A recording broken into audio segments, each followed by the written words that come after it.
Corporate दुनिया के आज के अंक में हम बात कर रहे हैं इकोनॉमिक सर्वे की, जिसके अनुसार वित्त वर्ष 2026 में रियल जीडीपी ग्रोथ 7.4% रहने का अनुमान है। ये लगातार चौथा साल है जब भारत दुनिया की सबसे तेजी से बढ़ती अर्थव्यवस्था बना हुआ है। ये ग्रोथ मुख्य रूप से कंजम्पशन और इन्वेस्टमेंट के मजबूत इंजन से चल रही है। Private final consumption expenditure GDP का 61.5% तक पहुंच गया है, जो 2012 के बाद सबसे ऊंचा स्तर है।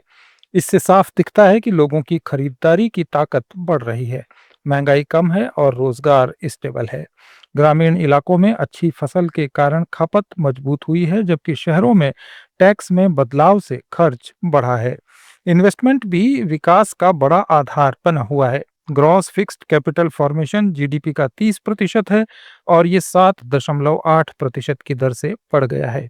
सरकार की कैपिटल एक्सपेंडिचर और प्राइवेट सेक्टर की नई घोषणाओं से निवेश में नई जान आई है।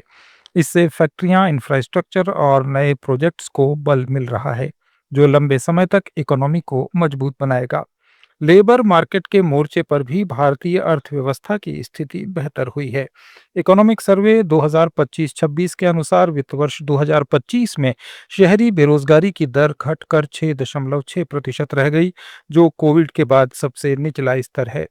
पीएलएफएस डेटा बताता है कि रोजगार सृजन में सर्विसेज और कंस्ट्रक्शन सेक्टर का बड़ा योगदान रहा है। महिला श्रम की भागीदारी दर भी बढ़कर 37% के करीब पहुंच गई है, जो सोशल चेंज और स्किलिंग प्रोग्राम का असर दिखाती है। स्टार्टअप इकोसिस्टम, गिग इकोनॉमी और एमएसएमई सेक्टर ने रोजगार के नए मौके पैदा किए हैं, जिससे इनकम बेस मजबूत हुआ है और घरेलू डिमांड को सपोर्ट मिला है। एमएसएमई सेक्टर देश की इकोनॉमी की बैकबोन बना हुआ है। भारत में 6.3 करोड़ से ज्यादा एमएसएमई हैं, जो लगभग 11 करोड़ लोगों को रोजगार देते हैं और जीडीपी में करीब 30% योगदान कर रहे हैं। क्रेडिट गारंटी स्कीम, उद्यम रजिस्ट्रेशन और डिजिटल पेमेंट से इस सेक्टर की फाइनेंशियल एक्सेस अच्छी हुई है। वित्त वर्ष 2025 में एमएसएमई को बैंक क्रेडिट ग्रोथ 50% से ज्यादा रही। इससे छोटे उद्योगों में कैपेसिटी एक्सपेंशन हुआ और लोकल मैन्युफैक्चरिंग को बढ़ावा मिला। देश के एग्रीकल्चर सेक्टर ने भी स्थिरता दिखाई है। वित्त वर्ष 2026 में कृषि जीवीए ग्रोथ 3.5% रहने का अनुमान है। रिकॉर्ड फूड ग्रेन प्रोडक्शन, बेहतर मानसून और एमएसपी सपोर्ट से गांवों में आय बढ़ी है। पीएम किसान फसल बीमा और माइक्रो इरिगेशन योजनाओं से किसानों की रिस्क प्रोफाइल सुधरी है, जिसका सीधा असर एफएमसीजी, टू व्हीलर और कंजम्पशन गुड्स की रूरल डिमांड पर पड़ा है, जो इकोनॉमी के लिए एक सकारात्मक संकेत है। डिजिटल इकोनॉमी भारत की ग्रोथ स्टोरी का नया स्तंभ बन चुकी है। यूपीआई ट्रांजैक्शन 118 अरब से ज्यादा रहे, जिनकी वैल्यू 180 ट्रिलियन रुपए के पार पहुंच गई। डिजिटल पब्लिक इंफ्रास्ट्रक्चर जैसे आधार, डिजिलॉकर और अकाउंट एग्रीगेटर से फाइनेंशियल इंक्लूजन तेज हुआ है। इकोनॉमिक सर्वे के अनुसार डीपीआई से लॉजिस्टिक कॉस्ट में कमी आई है और सरकारी सब्सिडी का लीकेज घट गया है। इससे फिस्कल एफिशिएंसी बढ़ी है। ट्रेड और एक्सपोर्ट के मोर्चे पर भी भारत ने शानदार प्रगति की है। 2005 से 2024 के बीच ग्लोबल मर्केंटाइज एक्सपोर्ट में भारत की हिस्सेदारी 1% से बढ़कर 1.8% हो गई है। सर्विसेज के एक्सपोर्ट में भी हिस्सेदारी 2% से 4.3% तक, यानी दुगनी से ज्यादा हो गई है। इस वित्त वर्ष में कुल एक्सपोर्ट रिकॉर्ड 825.3 बिलियन डॉलर पहुंच गया, जिसमें 6.1% की ग्रोथ हुई।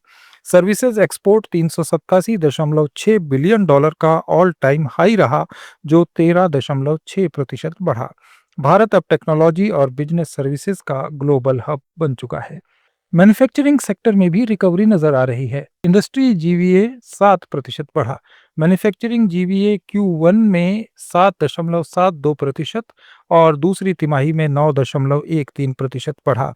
पीएलआई स्कीम के 14 सेक्टर्स में 2 लाख करोड़ रुपए से ज्यादा का निवेश आया है, जिससे 18.7 लाख करोड़ रुपए की अतिरिक्त उत्पादन और 12.6 लाख नौकरियां बनी।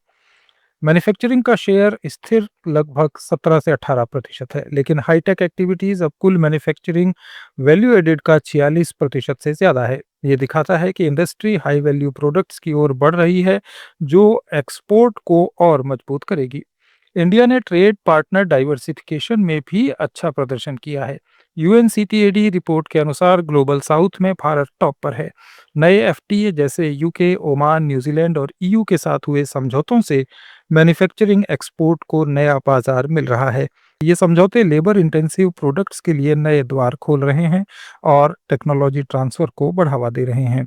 इससे ट्रेड बैलेंस बेहतर होगा और एक्सपोर्ट में संतुलित विकास होगा। सर्विस सेक्टर अर्थव्यवस्था का मुख्य ड्राइवर बना हुआ है। इस वित्त वर्ष में सर्विसेज जीवीए 9.3% बढ़ा, जिसके पूरे साल में 9.1% रहने का अनुमान है। जीडीपी में सर्विसेज का हिस्सा 53% से ज्यादा और जीवीए में 56% से ज्यादा हो गया है। एफडीआई में सर्विसेज का हिस्सा 80.2% है। भारत ग्लोबल सर्विसेज एक्सपोर्टर में 7वें नंबर पर है। डिजिटल और ट्रेडेबल सर्विसेज से इकोनॉमी को नई ताकत मिल रही है। मर्चेंटाइज ट्रेड में चुनौतियां हैं, लेकिन सर्विसेज सरप्लस और रेमिटेंस से काउंटर बैलेंस हो रहा है। वित्त वर्ष में रेमिटेंस $135.4 बिलियन रहा, जो दुनिया में सबसे ज्यादा है। सीएडी क्वार्टर 2 फाइनेंशियल ईयर 2026 में 1.3% जीडीपी के आसपास मॉडरेट है। फॉरेक्स रिजर्व $701.4 बिलियन है, जो 11 महीने के इंपोर्ट को कवर करता है। यह एक्सटर्नल सेक्टर को मजबूत बनाता है और ग्लोबल झटकों से बचाव भी देता है।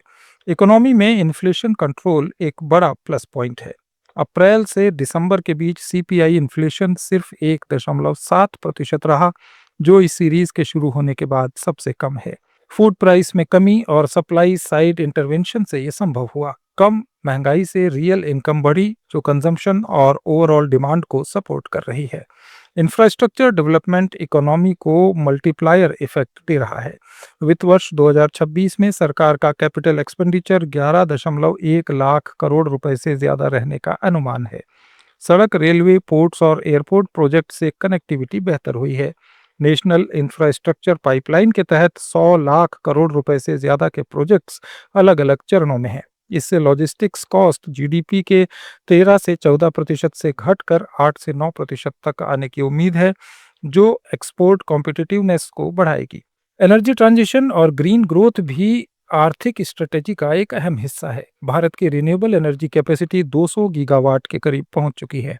Green hydrogen mission, EV policy और कार्बन मार्केट फ्रेमवर्क से क्लीन एनर्जी में निवेश बढ़ रहा है।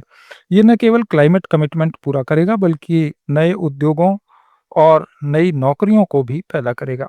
फिस्कल मैनेजमेंट मजबूत है, कैपिटल एक्सपेंडिचर बढ़ा है और रेवेन्यू मोबिलाइजेशन अच्छा है। जीएसटी रैशनलाइजेशन और टैक्स रिफॉर्म से कंजम्पशन बढ़ा है। क्रेडिट रेटिंग अपग्रेड हुए हैं, जो बॉन्ड यील्ड को कम कर रहे हैं और अर्थव्यवस्था को बढ़ा रहे हैं।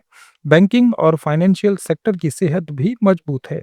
जीएनपीए रेशियो घटकर 3% से नीचे आ गया है और बैंकों का सीआरएआर 16% से कम है। क्रेडिट ग्रोथ 14 से 15% की रेंज में बनी हुई है, जो निजी निवेश को सपोर्ट कर रही है। एनबीएफसी और कैपिटल मार्केट्स भी अच्छी भूमिका निभा रहे हैं। ग्लोबल अनिश्चितता के बीच भारत की पोजीशन अभी मजबूत है। जियोपॉलिटिकल टेंशन, ट्रेड फ्रेगमेंटेशन और फाइनेंशियल रिस्क तो हैं, लेकिन डोमेस्टिक डिमांड और निवेश से ग्रोथ बनी रहेगी। वित्त वर्ष 2027 के लिए जीडीपी ग्रोथ 6.8 से 7.2% मानी गई है। पोटेंशियल ग्रोथ 7% के आसपास रहेगी। रिफॉर्म्स जैसे लेबर कोड्स, डिसिप्लाइन, स्वदेशी अप्रोच और इनोवेशन से निर्माण और निर्यात को नई ऊंचाई मिलेगी। कुल मिलाकर भारत की इकोनॉमी, ट्रेड, इंडस्ट्री और कॉमर्स सब मजबूत हो रहे हैं। सेवा क्षेत्र से मिली सफलता अब मैन्युफैक्चरिंग और मर्चेंटाइज एक्सपोर्ट पर फोकस कर रही है। पीएलआई, एफटीए और निवेश से भारत ग्लोबल सप्लाई चेन का बड़ा प्लेयर बन सकता है। ये विकास इंक्लूसिव और सस्टेनेबल है, जो विकसित भारत की ओर ले जा रहा है। कॉर्पोरेट दुनिया में आज इतना ही। अपडेट्स के लिए जुड़े रहिए लेट्स माइक के साथ।